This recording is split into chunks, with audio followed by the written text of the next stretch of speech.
Welcome to the channel of the Moon's Prophet. Today I feel moved to share some messages for the closing of a great era and the beginning of another. Let's get into it.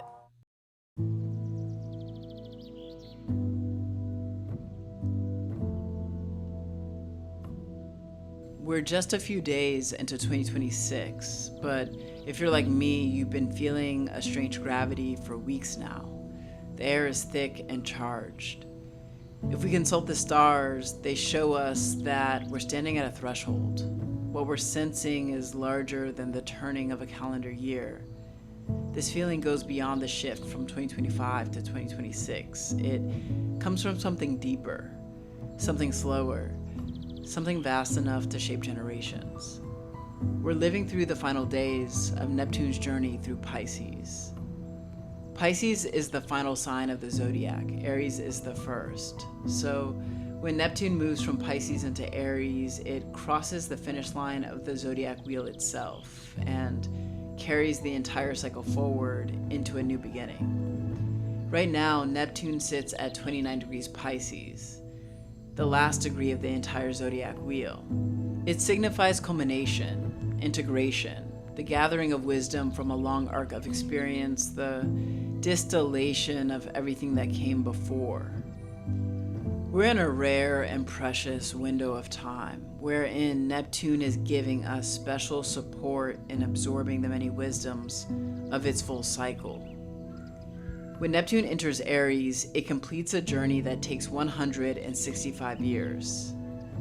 This makes the moment we're living through particularly consequential. A cycle that began before any of us were born is now coming to its close. It's true that other outer planets have shifted signs recently. In July 2025, Uranus moved from Taurus to Gemini. In January 2024, Pluto moved from Capricorn to Aquarius. Both of those transits were consequential. Both reshaped the structures and landscapes of our lives. Yet, neither crossed the very seam of the zodiac itself. That's what Neptune is about to do. So the sense of finality you're feeling, the pressure of something itching to be born, the mingling of grief and anticipation, all of that arises because we are closing a collective cycle that began 165 years ago, and we're opening another, one that will unfold across the next 165 years. That's a remarkable thing to consider. And while this moment carries historical magnitude, it also carries meaning for our individual lives. At the same time that Neptune is completing a 165-year journey, we are completing a 15-year chapter of our own lives. Neptune entered Pisces in April 2011. Think back to who you were then. Which dreams have shaped you? How have you softened? Where did you learn trust, faith, and flow? There are stories from your life that were begun during this time that are inevitably arriving at resolution now. We're stepping into a new 15-year cycle, the era of Neptune in Aries. This era will shape our lives and shape the next couple generations. So, to better understand this transit, let's go deeper into Neptune as a planet, an archetype, and a function. So look, astrology is fundamentally a symbolic system of three parts: the planets, the zodiac signs, and the 12 houses. Of these three, the planets are the primary sources of energy and power. The signs and houses are just as important, though they function differently, in that they give context to how and where the power of the planets is showing up in our lives. The planets in the sky correspond to psychic functions within us. As above, so below. As without, so within. The sky above is a mirror for an inner sky. And if you think of the inner sky as a psychic structure, like a house, then Neptune is the window. It belongs to the inner structure even as it opens us up to everything beyond it. The transcendent, the sublime, the astral realms, the dream realms, the imaginal. The Neptunian function within you becomes apparent once fears, anxieties, resistance, and overactivity are released. I'm referring to the clear awareness that emerges in states of meditation. Empty mind. Neptune corresponds to the awakened one within you. And it's because the awakened one is always already within you that Neptune is associated with surrender, non-resistance, going with the flow. Enlightenment is not something you work for. All you have to do is allow the clouds to part, so the Neptunian dimensions within you can be seen and felt. The name Neptune comes from the Roman god of the sea, but the archetypal field that Neptune refers to shows up in cultures across space and time. There is Yemaya, the mother of the sea of Yoruba. She represents the primordial power of the womb and the ever-yielding and accepting embrace of water, as well as the boundlessness of compassion. There is Mami Wata, a deity of the sea from the African diaspora. Her power comes from the yin energies of glamour and glory. She teaches the power of attention and the capacity to shape, seduce, and enchant reality. There's Nun, the Egyptian god of the great oceanic abyss out of which the whole universe was created. There's also Enki, the Sumerian god, who guarded the subterranean freshwater of the Apsu, as well as the dream realms, magic, and prophecies. There's Varuna of the Vedic traditions. Varuna was the keeper of cosmic law, who kept watch over celestial seas, as well as its mirror image in the night sky. There's Tiamat, the Babylonian dragon of the salt sea and the mother of the bitter waters. She embodies the terrifying beauty of the void and the fiercean power of a creation birthed through destruction and release. There's Poseidon, the earth shaker god of the Greeks. He represents the raging powers of the subconscious and the depthlessness of the human psyche and soul. There's Sedna, the Inuit mistress of the frozen deep, whose severed fingers became the whales and seals of the Arctic. She represents the power of transformation through sacrifice. Notice that different cultures across time and space have given Neptune many faces. This archetypal field is associated with gods, goddesses, serpents, mermaids, and other hybrid divine beings. Of all the many faces of Neptune, one thing is clear. Neptune is a yin force. What is yin pulls in, what is yang pushes out. Neptune is yin because it moves through the wisdom of water. Water yields, it follows gravity, it aligns naturally to the container it is in. Water teaches us the path of non-resistance. When we are in flow, we are in alignment, and our hearts are open and full of compassion. So Neptune invites us to move as water moves. Now that we've covered the archetype of Neptune, let's review the era of Neptune in Pisces. The first thing to understand about the era of Neptune in Pisces is that Pisces is where Neptune is most at home. Pisces is the sign that receives power from Neptune. You probably hear other astrologers describe this relationship using the language of ruling and rulership. I choose different words because the planets do not exist in hierarchy. Hierarchy is something humans project onto the sky. So it's more accurate to say that signs receive power from planets through resonance, and Pisces receives power from Neptune. This means that Neptune is most itself in Pisces. Like a big tuna in the Caribbean Sea, Neptune in Pisces is in its element and feels freest to be itself. So for the last 15 years, we've been receiving the clearest expression of Neptune's gifts. Early in the era of Neptune in Pisces, something very telling and very Piscean emerged. Between April 2011 and early 2013, a belief spread across the globe that the world was coming to an end.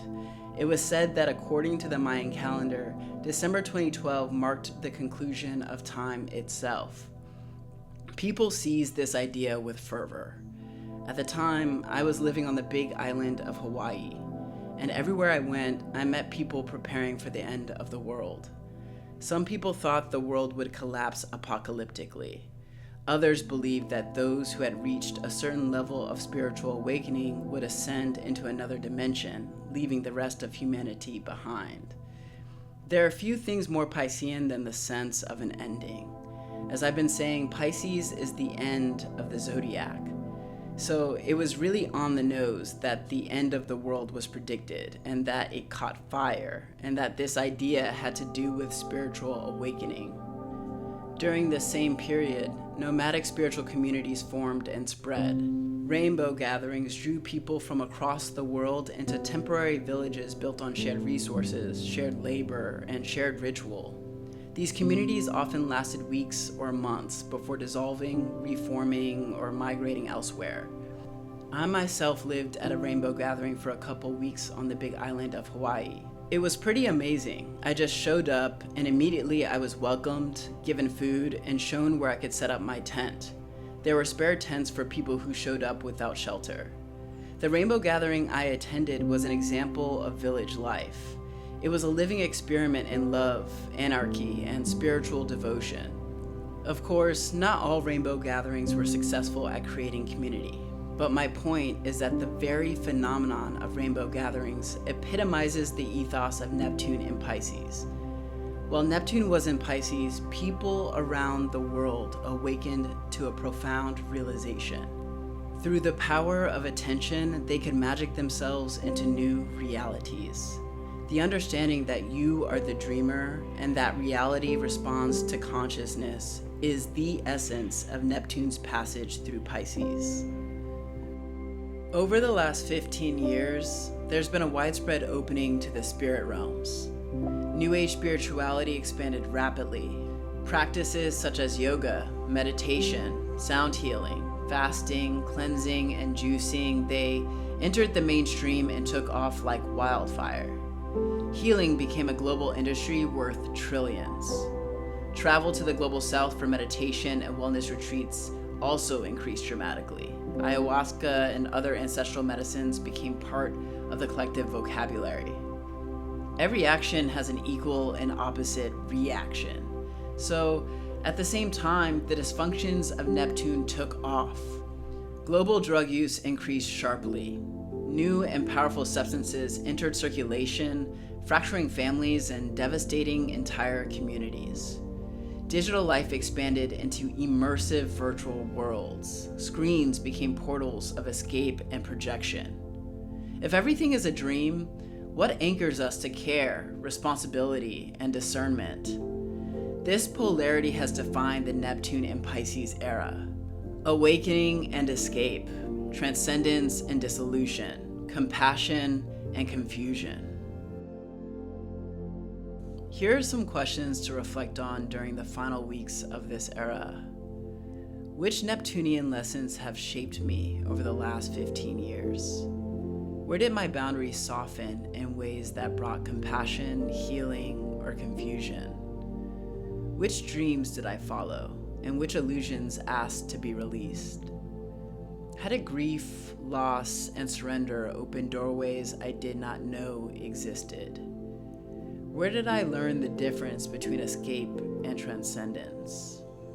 How has my relationship to spirituality, intuition, and the unseen changed?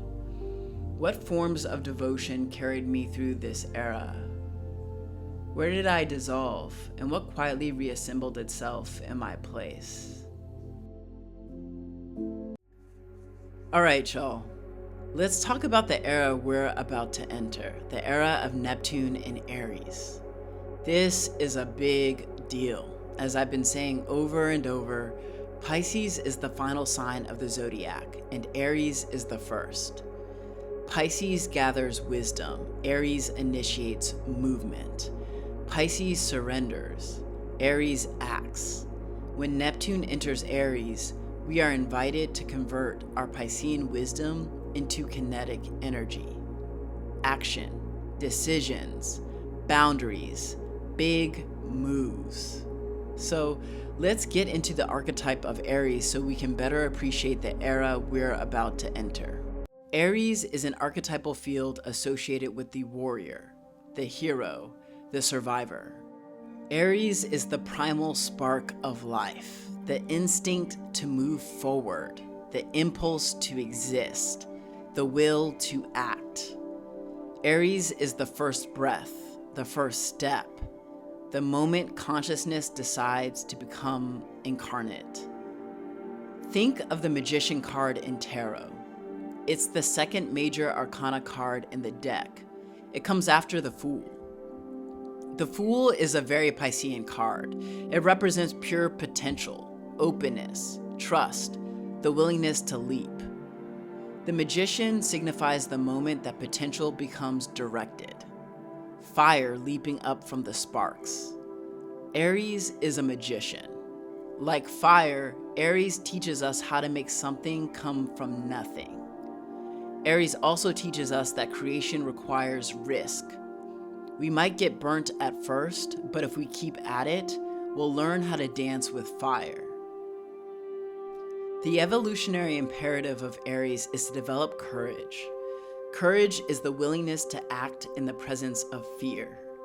We gain courage by meeting life directly, by confronting the crises that come our way. Aries is a sign of confrontation. It does not back down from anything. Aries teaches us how to stay present in intensity, how to trust our instincts, how to choose ourselves in moments that matter. For all of us, Neptune entering Aries initiates an era of taking bold action on the strength of our dreams, our visions, our imaginations. On a personal level, we're all invited to foreground our inner warrior on behalf of our life's purpose. That may sound vague, so I'm going to ground this information by going house by house so you can know exactly how this transit will affect you. But before we move to the house by house readings, I want to share just a little about what the era of Neptune in Aries means for the collective.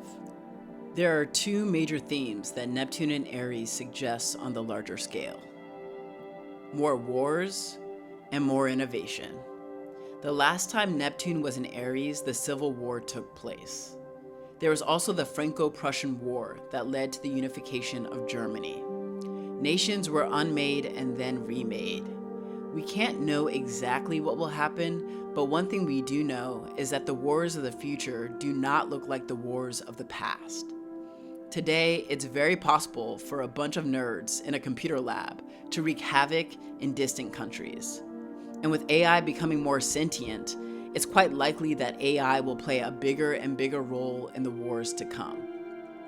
Many people believe that World War III has already begun.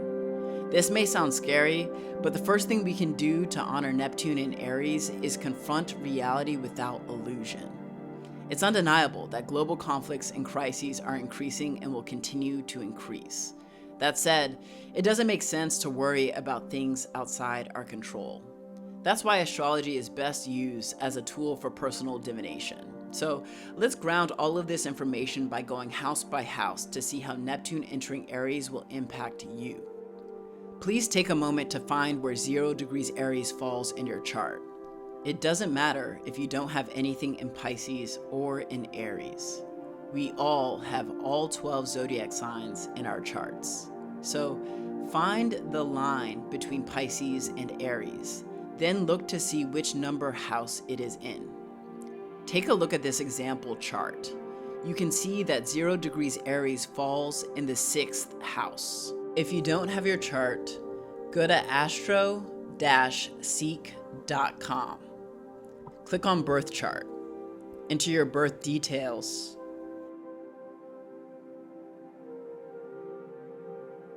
And voila, there you have your chart. Okay, y'all, let's get started with those that have 0 degrees Aries in their first house. The first house is the house of the self. It's the raw expression of who you are to yourself and to others. Your voice, your energy, your personal style. It's the impressions you make on others and the identities you embody. The one word that comes closest to encapsulating the first house is the word avatar. It's the idea that your human form in this realm is ultimately a costume, a sacred disguise for a soul that is eternal. You are not your human form. Your human form is an avatar you have chosen for this particular lifetime. When you realize this, everything changes. Your hair, your adornment, the way you drape fabric over your skin, these are no longer just looks. They become a surface for conscious creation. You are the artist, and you are the masterpiece. You get to choose how you manifest in this realm. And with Neptune entering Aries here, your choices become more fluid, more imaginal, more alive. As Neptune moves through your first house, your sense of identity begins to soften and reform. Old self-images dissolve like salt in water, making room for expressions that haven't yet found a name. The other side of this is that people will likely perceive you as more of a Neptunian authority. They'll project their dreams and their longings onto you. They'll romanticize you. They'll see you as inspirational, mysterious, luminous. They'll be drawn to your light without fully understanding why. You may find yourself becoming hypnotic, enchanting. And with that comes a new, energetic responsibility. If you work with this transit from a place of love, you will find rare opportunities to lead, to guide, and to heal. But if you drift, you might experience confusion around power, where others look to you for answers that only they can provide. Part of the reason this will happen is to support you in developing a conscious practice of setting boundaries. When you are luminous, everyone wants to stand in your light, but not everyone knows how to respect the lamp. You may feel the emotions of others as if they were your own, or find people leaning into your energy until you feel depleted. Neptune in Aries will help you learn where you end and where others begin. You'll become adept at the art of the golden boundary. It's a clear, shimmering frequency that says, I am here with you, but I am not you. You'll learn how to discern where your avatar ends and where the projections of others begin. To lead from love, you must first belong entirely to yourself. Dysfunctions of this transit include not setting boundaries, self-abandonment, abusing the power people project onto you. So, your world is shifting in a big way at the level of your very being. The people in your life will change as new selves emerge within you. And by the end of Neptune's journey through your first house, you may look and sound and feel like a completely different person. Let's move on to the second house. The second house is the house of our personal resources. It includes everything from our bank accounts and our car to our sense of self-worth and our inner authority. At its deepest level, the second house maps to everything we can consider our own: our home, our security, our emotional maturity, our capacity for self-love and self-trust. If Neptune enters Aries in your second house, you are invited to reinvent how you resource yourself so that it honors your heart's desires. You might experience this in an obvious way. For example, by starting a spiritual or creative business that aligns your livelihood more closely with your values. Or maybe you will experience this in a more subtle way. For example, by placing less security in material certainty alone and placing more trust in intuition, faith, and inner alignment. This transit will feel destabilizing if you cling to resource streams that drain your soul. What is built on misalignment will likely dissolve. This clearing carries real purpose. With Neptune entering Aries in your second house, you are learning to defend your right to resource yourself in a way that honors your soul. The dysfunctions of this transit include confusion around money and self-worth, giving too much while telling yourself it's spiritual, trusting inspiration without checking sustainability, and reacting defensively around resources. Be compassionate with yourself as you learn. You are entering a cycle of rebuilding your self-worth from the inside out. That's a really big deal. And you're up to the task. Neptune in Aries gives you courage, the courage to say no to resourcing yourself in ways that do not honor you, the courage to claim value from a deeper place than survival. Now is the time to let your material life organize itself around what you truly value. Let's progress to one of my favorite houses. The third house is one of the least understood in astrology. That's because it maps to the subtle realm of perception, language, communication, and learning. It's an archetypal field that also includes siblings and peers, short journeys, and the immediate environment.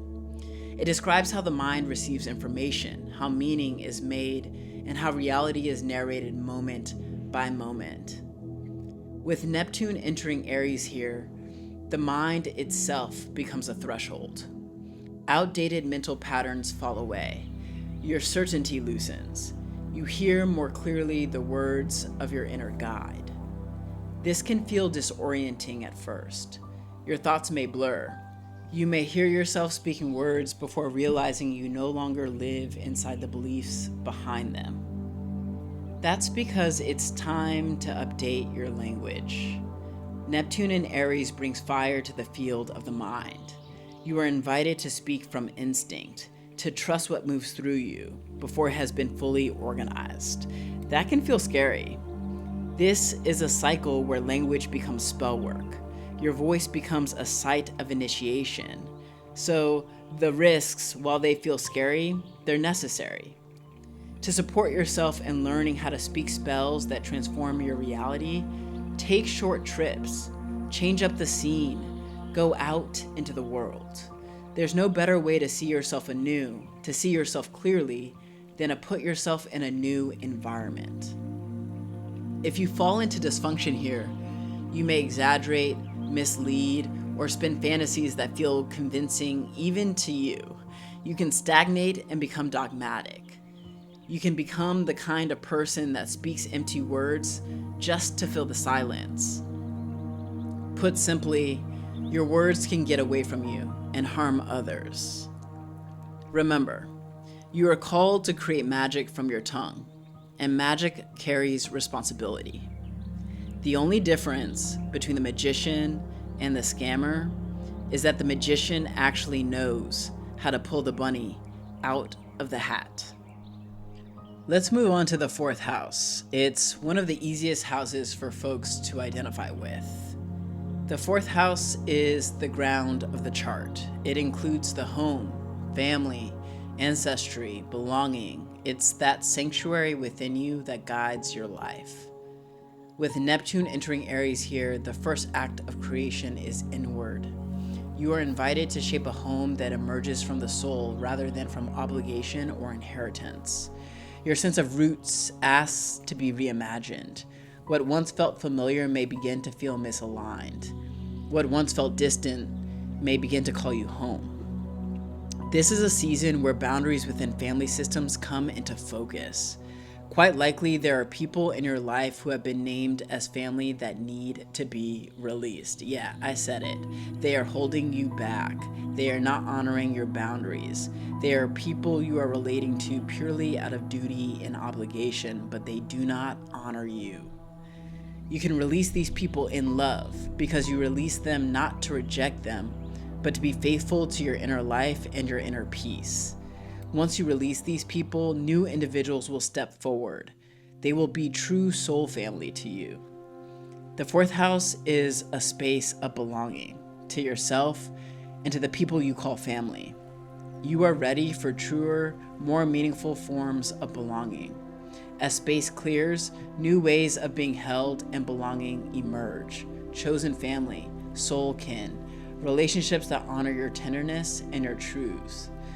The dysfunctions of Neptune entering Aries in the fourth house include confusion around belonging and emotional safety, over-idealizing family systems that disregard your needs, avoiding necessary boundaries in the name of compassion, restlessness at home without tending to the inner root. Neptune in Aries supports you in accessing profound courage from your emotional body. This transit invites you to claim your right to safety, rest, and emotional sovereignty. This is about building a foundation that can actually hold who you are becoming.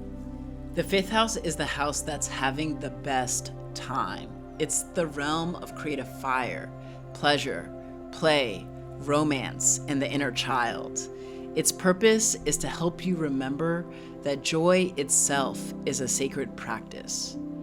With Neptune entering Aries here, creativity becomes devotional. You are invited to surrender control and create from inspiration. The play of the fifth house is purposeless. It's alive for its own sake. Of course, you might end up writing a best-selling book, but if it's written from fifth house inspiration, then an essential part of its creation was that you were following your delight and pleasure. In the fifth house, play is medicine. Desire becomes your compass. Maybe you'll have a child. Maybe you'll heal your inner child. Maybe you'll birth a creation that has a life of its own. Maybe you'll have a love affair that changes your life forever, one that ignites dormant parts of the self and gives rise to new ways of being. You might take up painting, singing, dancing, and arrive at states of ecstasy and spiritual awakening that you didn't know were possible. The dysfunctions of Neptune in Aries in the fifth house include creative paralysis, romantic fantasy untethered from reality, seeking validation from others, and overindulging to the point of dependence and addiction. If Neptune enters Aries in your fifth house, the muses are speaking to you. They are asking for courage, presence, and devotion to joy. They invite you to create boldly, to express yourself fully, and to follow your delight as a sacred intelligence. Let's proceed to the sixth house. Like the third, the sixth house can be difficult to understand. Perhaps that's because, like the third, it receives power from the planet Mercury, which maps to the archetypal field of the trickster, who is known for having many faces. Because of this, both the third and the sixth house express themselves through multiple lenses, which can make them difficult to grasp. That said, the through line for the third house is perception, and the through line for the sixth house is competency. For that reason, the sixth house includes daily life, labor, service, health, and the rituals that shape the body and mind.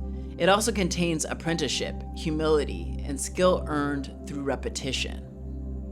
With Neptune entering Aries here, your relationship to work and routine enters a phase of dissolution and reanimation. You are about to gain new skills and competencies. Quite likely, they'll change your daily rhythms. As well, karmic patterns of overgiving, self-sacrifice, and spiritualized burnout rise to the surface. You're being asked to bring awareness to how energy is expended each day, so that you can use your energy wisely in the acquisition of new abilities. It's possible that teachers will enter your life and you'll find yourself apprenticing to them. It's just as likely that students will enter your life and you'll find yourself in the sacred role of mentor. Who knows? Perhaps both will happen, and you'll find yourself standing inside a living lineage, contributing as both a recipient and a conduit of transmission. Regardless of how you gain these skills, you're being called now to bring spirit into the body and to revivify your days. Movement, breath, healing arts, and devotional practices are particularly useful to you right now.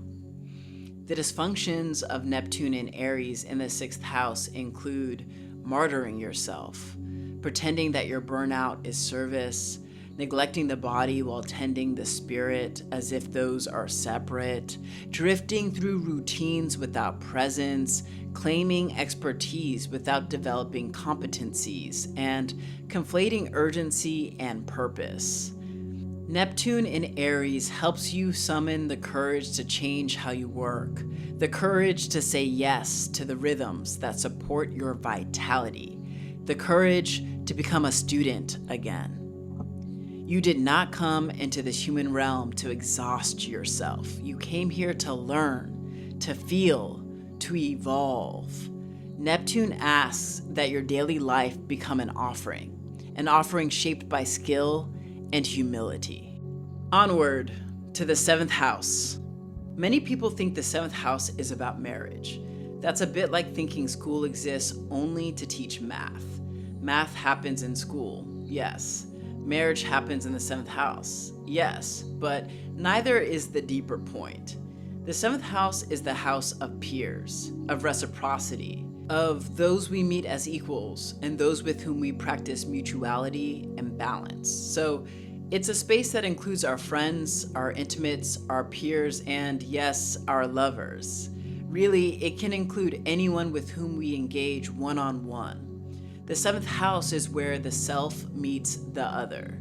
Through meeting the other, we learn how to spot our projections and how to insist on terms and agreements that feel good to us while honoring the other person. With Neptune entering Aries here, you're invited to learn healthy energy exchange, to understand commitment, agreements, and shared responsibility, to discern the difference between your truths and the truths of those you stand beside. Neptune in Aries is rooting for you to arrive at clarity and awakening in your relationships. Many of you will realize you have been loving from fantasy rather than truth. You've been seeing potential where there was no follow through. You've been mistaking chemistry for commitment. This transit will break all of those spells, and most likely it will feel like crisis before it feels like clarity. There's plenty to be excited about. New people are going to enter your life with heat and honesty. New collaborators are going to step forward. These bonds are opportunities for you to learn mutual ignition, shared momentum, and reciprocal effort. The 7th house carries lessons of balance. Give and receive. Lead and listen. Stand with another while standing with yourself. And when it comes to romance, some of you are going to get married, and some of you are going to get divorced, and some of you are going to get married, get divorced, then get married again. Relationships are your classroom, so it's natural for you to move through many of these relationships to learn the lessons you're here to learn. The dysfunctions of Neptune in Aries in the 7th house include romanticizing partners who cannot meet you, disappearing inside relationships to keep the peace, confusing spiritual connection with compatibility, and taking advantage of others. And because the 7th house includes open enemies, it's very likely you'll attract adversaries, people who sharpen you through friction, through challenging you. These encounters are initiations into courage. Neptune in Aries is inviting you to be direct and honest, to say what you mean with your whole chest, and to want what you want without apology. This is the work of honoring yourself as you honor others. Let's proceed. The 8th house is where polite reality ends. It's an alchemical chamber, a laboratory for regenerating at the soul level. This is where we merge, unravel, and we make ourselves through contact. It's where intimacy strips us past personality and into psyche, past story and into shadow, past safety and into power. In the 8th house, we experience true soul nakedness with another. And through the vulnerability of real intimacy, transformation becomes inevitable. It's because the 8th house is a space where souls encounter each other that it has come to be associated with sex. That's a simplification, because it's very possible to have sex with someone without actually encountering their soul.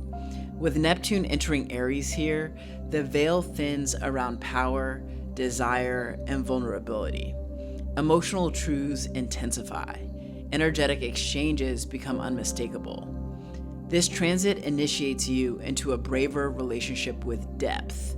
You are invited to become a magician at getting really real with others and helping them to get really real with you.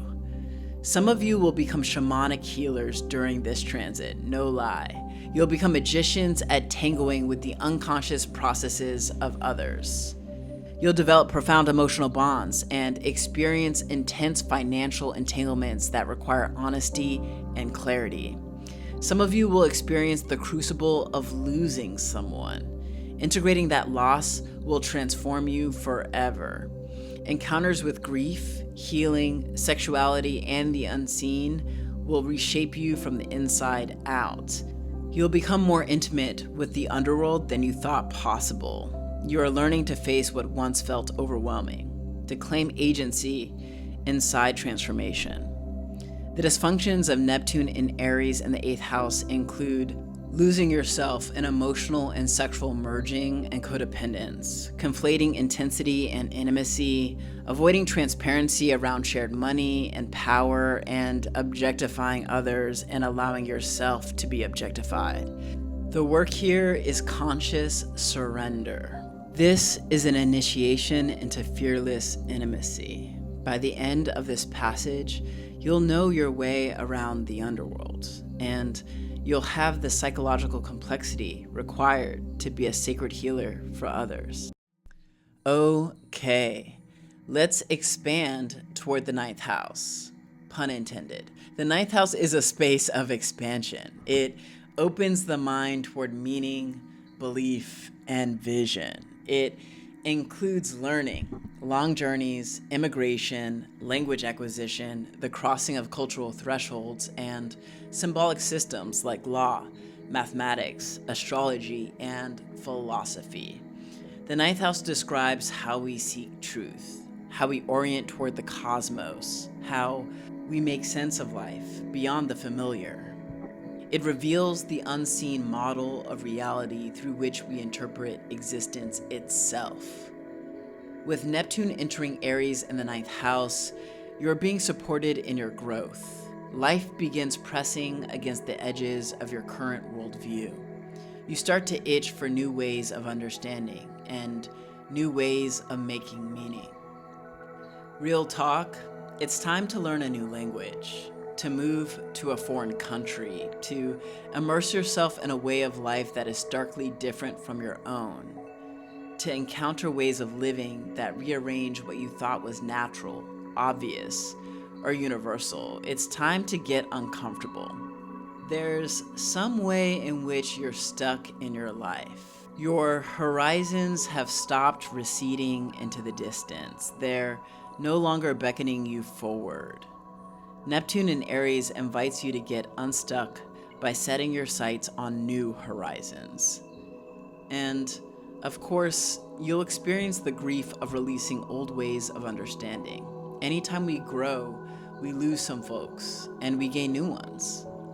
The dysfunctions of Neptune in Aries in the 9th house include narrow-mindedness and dogmatism, ideas outrunning experience, believing that you alone see reality, fear of diversity and difference, and becoming preachy about your new worldviews.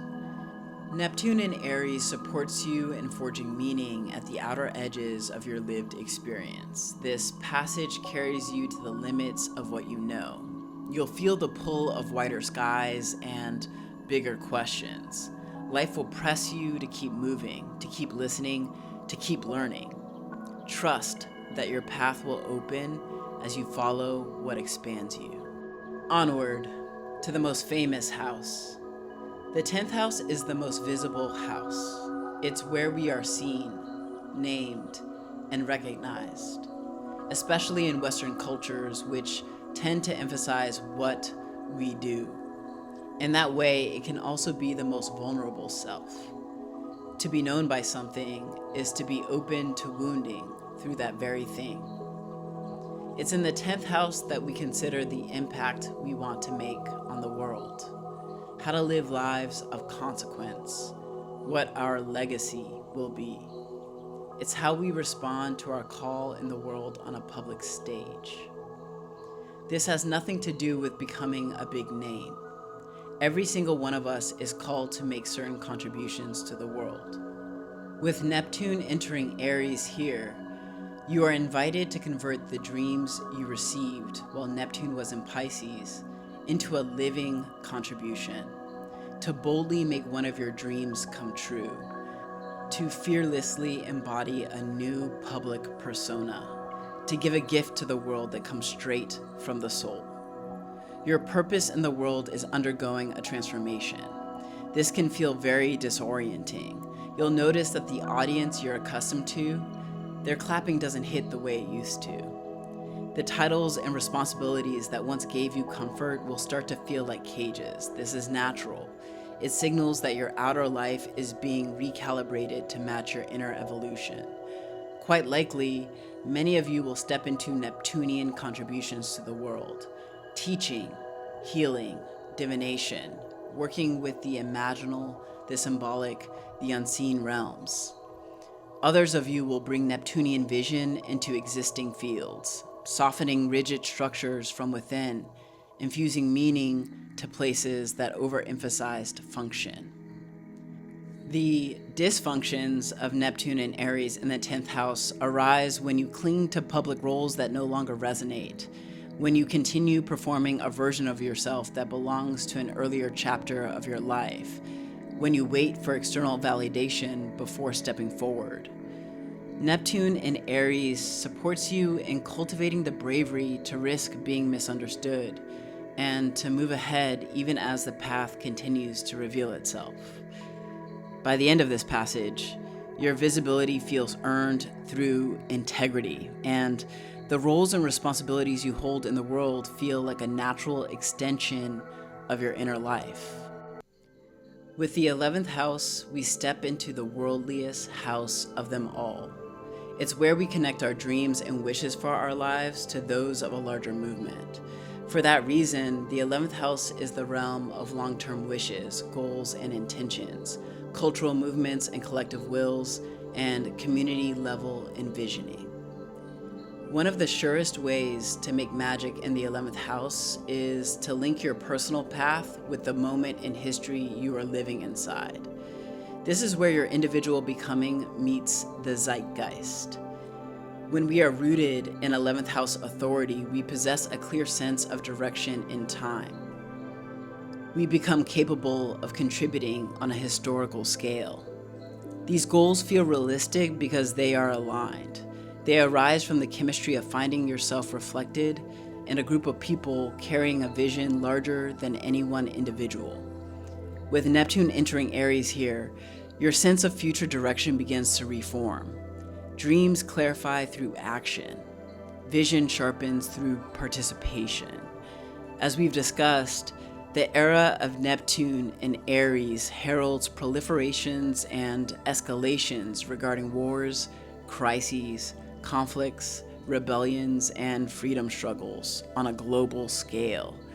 If you have Neptune in Aries in the 11th, you are unlikely to remain on the sidelines. You'll feel called to new communities, new collaborations, new movements. You may find yourself joining a rebellion, a freedom struggle, or a small but fierce squadron of people working to make a future possible. Neptune in Aries asks you to take up a cause and connect it to a collective will. In dysfunction, this transit can look like vagueness of purpose, drifting, unrealistic goals, networks of friends that confuse your direction instead of clarifying it. The work here is alignment, choosing futures that ask something real of you, placing your time, energy, and faith inside collectives that sharpen your sense of purpose and give your actions historical relevance. We made it to the 12th house, y'all. The 12th house is the final house. It's archetypally resonant with Pisces and Neptune. So if Neptune enters Aries in your 12th house, you're about to have a really Neptunian time. At its essence, the 12th is the realm of transcendence. Traditional astrologers sometimes refer to this house as the house of loss. This is a bastardization of the lesson it carries. What the 12th house actually teaches us is how to let go, how to surrender, how to release and transcend. Think of it this way. Two middle-aged people learn within a week of each other that their life partners are divorcing them, and there is no going back. They're both stunned. They didn't see it coming. One of them spends years in anger and betrayal, reliving the rupture again and again. The other accepts that life is changing. Within weeks, they realize that they've been given a profound opportunity to start again. The event is the same. The meaning they make of it is worlds apart. The 12th house is here to help us learn how to accept life as it comes, no matter how traumatically and tragically life changes. Of course, when something traumatic happens, grief is natural. The 12th house does not bypass grief. It teaches the movement from healthy grief into a deeper acceptance of what is. So, with Neptune entering Aries here, surrender becomes active. You will be given opportunities to demonstrate that you know how to release, even and especially when it requires great courage to do so. Things are about to change in big ways for you, and you will need all of your spiritual strength to accept what is coming without denialism, escapism, and the various ways we numb ourselves to life. As well, this transit asks you to stop fighting endings that have already occurred, to stop rehearsing alternate timelines, to stop draining your precious life force energy resisting what has already arrived. Neptune in Aries in the 12th house initiates a profound clearing of the unconscious. Karmic patterns rise to be witnessed and released. Dreams intensify. Intuition sharpens. The veil thins between the visible and invisible worlds. This can be a deeply spiritual passage. Many of you will be drawn to meditation, dream work, ceremony, and other modalities that help us gain acceptance. You might even move to an ashram for a while. The dysfunctions of Neptune and Aries in the 12th house include avoidance disguised as spirituality, numbing through fantasy, substances, dissociation, quietly bleeding energy while insisting you are fine, and conflating surrender and resignation. 12th house authority lives in equanimity, which is the ability to remain inwardly steady as life goes up and down. When life brings joy, we allow ourselves to receive it without clinging or gripping, and when life brings hardship, we endure it without collapsing into the belief that this moment defines the whole story. The 12th house is the final house of the zodiac, so Neptune entering Aries in the 12th house invites you to awaken more deeply to the truth that you are the dreamer. The reality you are in is your dream, so you have the power to dream up new magical realities that make your inner child's dreams come true. Okay, y'all, I put my whole heart into that, and that video was just the first in a 3-part series on Neptune and Saturn entering Aries. If you're feeling this transmission, please subscribe to this channel. In the next video, I'll provide messages for Saturn entering Aries, and in the third video, I'll provide messages for Neptune and Saturn meeting each other in the very first degree of Aries. It's the biggest astrological conjunction we will experience all year. Okay, I'm about to take a nap. I send y'all courage, compassion, and many blessings. Until next time.